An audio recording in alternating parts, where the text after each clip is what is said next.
जब सड़क सुनी हो जाती है तो संसद आवारा हो जाता है।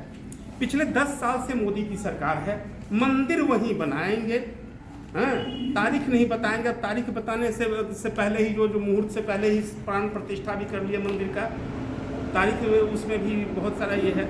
लेकिन सब कुछ करने के बाद जो है 10 साल में आंदोलन की क्या स्थिति रही। जो मुख्य विपक्षी दल के लोग हैं, चाहे बिहार में हो चाहे राष्ट्रीय स्तर पर में हो, वो लोग सोचे कि निगेटिव वोट होगा तो निगेटिव वोट के पब्लिक उससे रुष्ट हो जाएगी तो स्वतः आ जाएगी, हमारे गोद में आके बैठ जाएगी, फिर हम सरकार बना लेंगे।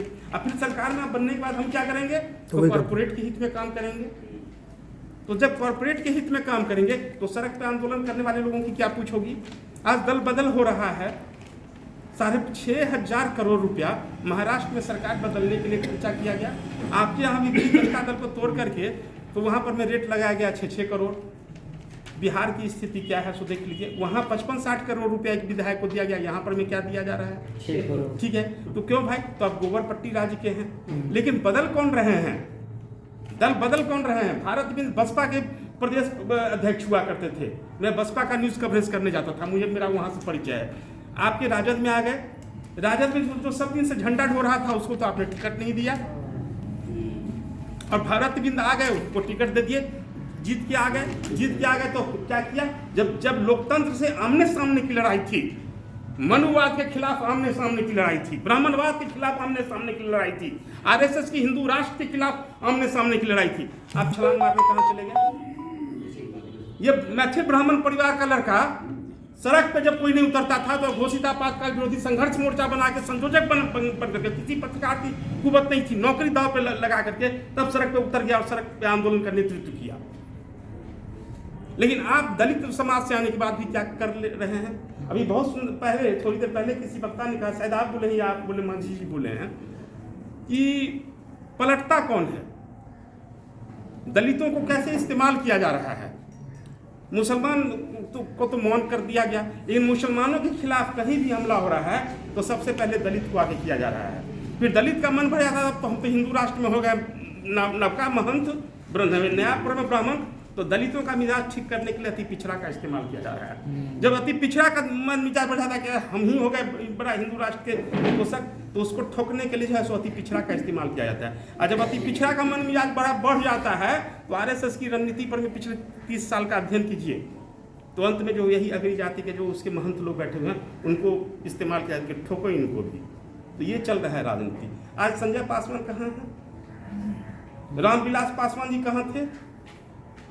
तो असली बात यह है कि ये जो इलीट दलितों में जो या पिछड़ी जाति में जो इलीट वर्ग बन गया है, उसको वर्तमान समय जो दलित, अभी भी दलित में जो पिछड़ा समाज है, पिछड़ा वर्ग है, पिछड़ी जाति में जो पिछड़ा वर्ग रह गया है, यहाँ तक कि अगली जाति में भी जो पिछड़ गया है विकास के पैमाने पर में, उससे उन लोगों को कोई मतलब नहीं है।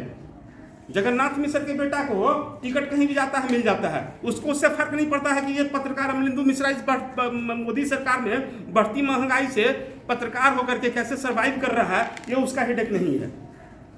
जो मांझी जी हैं, जीतन राम मांझी जी, इधर से अभी आएंगे उधर से भी आएंगे, इधर भी मंत्री बनेंगे उधर भी एमएलसी बनेंगे। गजेंद्र मांझी जी का इस बढ़ती महंगाई में परिवार कैसे चल रहा है उस पर उनका कोई लेना देना नहीं है। शिक्षा पर में आइए, नरसिम्हा राव आए तो आर्थिक उदारीकरण लाए, आर्थिक उदारीकरण लाए तो आर्थिक उदारीकरण के साथ साथ मंडल भी आया, कमंडल भी आया। कमंडल कब आया, कमंडल मंडल को तोड़ने के लिए आया।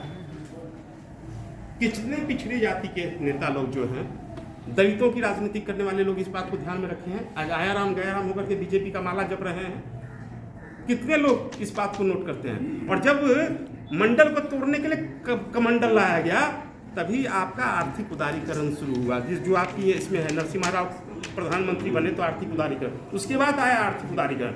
और ये आर्थिक उदारीकरण आया तो किसके हाथ में काम शुरू हुआ। 91 का रिकॉर्ड है, उस समय देश का सबसे बड़ा उद्योगपति था कौन, टाटा। टाटा की कंपनी की कुल परिसंपत्ति कितनी थी, 6,000 करोड़ रुपया।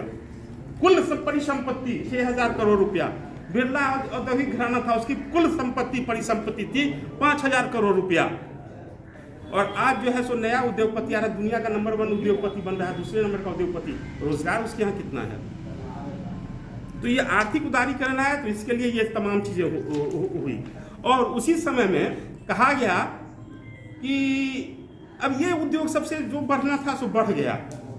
सेवा उद्योग है, शिक्षा उद्योग है। तो सेवा जब उद्योग, सेवा क्षेत्र का जो उद्योग है उसमें कौन है?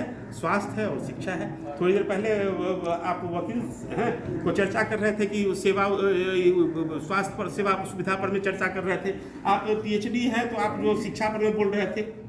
तो शिक्षा का व्यापक पैमाने पर निजीकरण हुआ, और जब शिक्षा का व्यापक पैमाने पर निजीकरण हुआ तो गरीबों के हाथ से शिक्षा भी निकल गया और गरीबों की झोपड़ी से स्वास्थ्य भी निकल गया।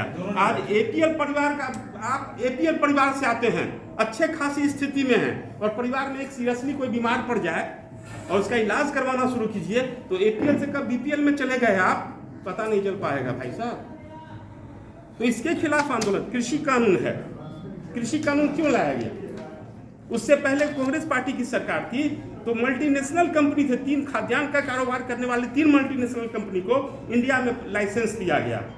एक 274 करोड़ रुपया लेकर के आया था, एक जो है 320 करोड़ रुपया लेकर के आया था, एक जो है मतलब टोटल इसी रेंज में था।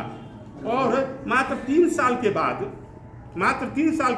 उन लोगों की संपत्ति जो है सो हजारों करोड़ में, मतलब उसका मतलब 10 गुना टाइम्स बढ़ गया 3 साल के बाद। कृषि कानून जो आया है तो अनुमान सर्वे किया गया कि भारत में कृषि उत्पाद जो है, खाद्यान्न जो है, उसका टोटल कारोबार कितना में है। तो ऐसा पता चला कि 61 लाख करोड़ रुपए का कारोबार है। 61 लाख करोड़ रुपए का सालाना का कारोबार है। किसानों से जो खाद्यान्न खरीदा जाता है उससे हमारे आपके पास आता है।